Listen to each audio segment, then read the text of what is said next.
সুখবর এলো। তাহলে কি শেষমেশ এবার আইএসএল হচ্ছে? দুই ডিফেন্ডারকে সই করিয়ে নিল ইস্ট বেঙ্গল। মোহনবাগানের এই দুই খেলোয়াড়কে করা হবে পুরস্কৃত। তো hello guys, welcome to channel Bong MSc Bong Satyabid. আপনার সবাই কারণ স্বাগত। আজকে আমি ইন্ডিয়ান ফুটবল আপডেট সার্টি পর্ব। তো চলুন একদম দেরি না করে আজকের ভিডিওটা শুরু করা যাক। আজকের ভিডিও যেটা সব থেকে বড় আপডেট সেটা হলো এআইএফএফ বনাম এফএসডিএল এর মধ্যেকার চুক্তি নিয়ে কিছু আপডেট।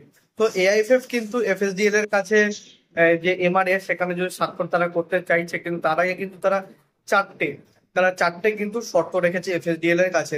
তো চলুন এবার দেখে নিই চারটে কি কি শর্ত। যেটা প্রথম শর্ত, সেই শর্তে কিন্তু বলা আছে যে প্রমোশন এন্ড রেলিগেশনের যে ব্যাপারটা সেটা কিন্তু বর্তমানে মানে হবে না। মানে 10 বছরের চুক্তি করতে চাইছে, সেই 10 বছরের মধ্যে কিন্তু প্রমোশন রেলিগেশন নিয়ে কোনো রকম ভাবনা চিন্তা এআইএফএফ এর মাথায় এখন থাকবে না। আহ, আর সেকেন্ড হচ্ছে গিয়ে সমস্ত রকম টুর্নামেন্টের দায়িত্ব শুধুমাত্র আইএসএল বাদে বাকি যে সমস্ত সর্বভারতীয় লেভেলের টুর্নামেন্ট হবে সেইগুলির কিন্তু মানে কর্তৃত্বভার কিন্তু মানে নিয়োজিত হবে এআইএফএফ এর কাছে। সেখানে কিন্তু এফএসডিএল কোনো রকম ভাবে হস্তক্ষেপ করবে না। এর আগে আমরা দেখেছি যে এফএসডিএল কিন্তু বেশ কিছু জায়গায় হস্তক্ষেপ করতো, ঠিকই করতো, বাট সেটা কিন্তু মানে কি বলবো, ইন্ডিয়ান ফুটবলের ভালোই হতো, কারণ তাতে কিন্তু টুর্নামেন্ট গুলো হতো। তো যাই হোক, এর পরের যেটা তারা শর্ত রেখেছে এফএফ, মানে থার্ড শর্ত, সেটা হলো একটা নির্দিষ্ট উইন্ডো। যেমন আমরা দেখি পিএল আগস্ট থেকে আপনার মে মাস অব্দি হয়। তো বিভিন্ন সব লিগগুলি, বিশেষ করে যেগুলো ইউরোপিয়ান লিগ আছে, তো বেশিরভাগ ইউরোপিয়ান লিগ আমরা কিন্তু দেখি আগস্ট থেকে মে এর মধ্যে হয়, যেটা ফার্স্ট ডিভিশন লিগ হয়। তো সেইখানে কিন্তু একটা মানে উইন্ডো নির্দিষ্ট করা হবে, যে সেই উইন্ডোর মধ্যেই কিন্তু মানে যতদিন চুক্তি চলবে ততদিন কিন্তু মানে এটা হবে আর কি।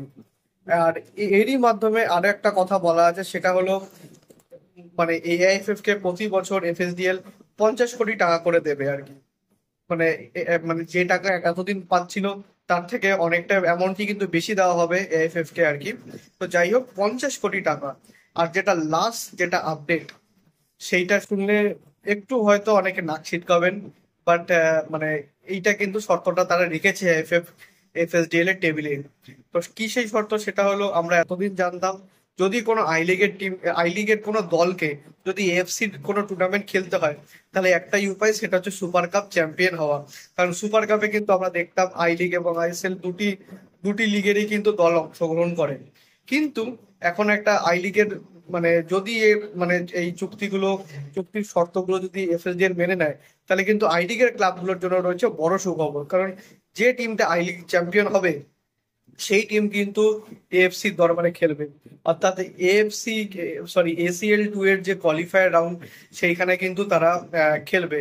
আর সেটা হেরে গেলে কিন্তু যেরকম এসিএল মানে যেটা এএফসি চ্যালেঞ্জ লিগ, সেখানে কিন্তু তারা খেলবে। তো এইটা একটা বড় আপডেট, যে কারণেই হয়তো বা প্রমোশন বা রেলিগেশনটা এখনই মানে অন্তত পরবর্তী 10 বছরের জন্য ভাবনায় আনতে চাইছে না এআইএফএফ। আর আরেকটা যেটা স্লট, অর্থাৎ এসিএল 2 তে ডাইরেক্ট স্লট, সেটা কিন্তু হয়ে যাবে। মানে যে বর্তমানে যা আছে, অর্থাৎ যে আইএসএল এর যে চ্যাম্পিয়ন দল, সেই কিন্তু সেই স্লটটা পাবে। তবে আমার যদি পার্সোনালি যদি আমাকে জিজ্ঞেস করেন, যদি আমার মতামত জানতে চান, তো আমি বলবো কারণ জিনিসটা ঠিক নয়। কারণ এতদিন ধরে আমরা দেখতাম যে আইএসএল এর দলগুলো কিন্তু দুটো স্লট পেত, বাট আই লিগের দলগুলো কিন্তু অতটা পরিমাণ টাকা খরচা করতে পারে না।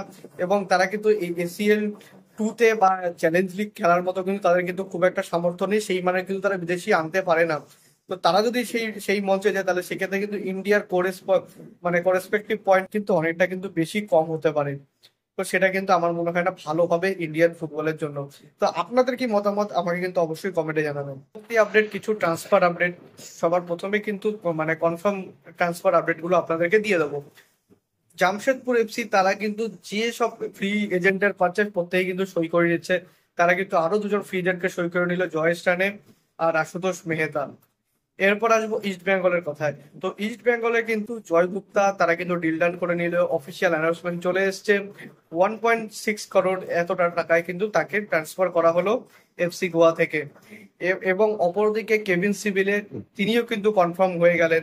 অর্থাৎ দুইজন ডিফেন্ডার তারা কিন্তু ইস্ট বেঙ্গল দলে কনফার্ম হয়ে গেলেন। তবে নিশু কুমার তাকে কিন্তু ছেড়ে দেওয়া হলো, তার সঙ্গে মানে মিউচুয়ালি কন্ট্রাক্ট টার্মিনেট করে দেওয়া হলো, তিনি কিন্তু বর্তমানে ফ্রি এজেন্ট।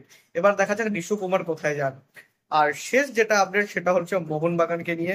তো মোহনবাগানেও কিন্তু টেকচাম অভিষেক সিং কিন্তু তিনি প্রায় অলমোস্ট সই করে ফেলেছেন আর কি।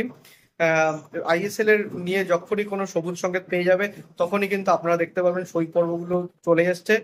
এবং আর আর মানে সমস্ত যে ট্রান্সফার অ্যানাউন্সমেন্ট গুলো সেগুলো কিন্তু আপনারা সব মানে মোহনবাগানের পেজে একের পর এক কিন্তু আসতে দেখতে পারবেন। মোহনবাগান থেকে দুইজন খেলোয়াড়কে কিন্তু এইবার মোহনবাগান দিবসে পুরস্কৃত করা হবে। তো কে সেই দুজন ফুটবলার? সবার প্রথম যে নাম হচ্ছে Jamie Maclaren, Australian foreigner striker. তাকে কিন্তু best forward of the year পুরস্কার দেওয়া হচ্ছে। এবং আরেকজন খেলোয়াড় যাকে কিন্তু বেস্ট মানে অর্থাৎ এই এই বছরের সব থেকে সেরা খেলোয়াড়ের পুরস্কার দেওয়া হচ্ছে বেস্ট প্লেয়ার অফ দ্য ইয়ার, সেটা কিন্তু পাচ্ছেন আমাদের ভারতীয় খেলোয়াড় আপুইয়া। তো সমস্ত মোহনবাগানি ফ্যানদের জন্য কিন্তু বেশ ভালো খবর, কারণ একজন ইন্ডিয়ান কিন্তু এই প্রাইজটা পাচ্ছেন এবং জেমি ম্যাকলারেনও কিন্তু সকলের বেশ প্রিয়পাত্র হয়ে উঠেছেন।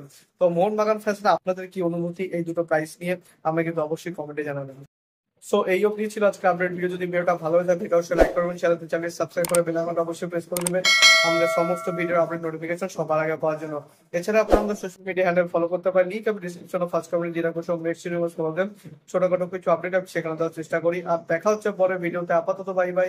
Glory glory man United.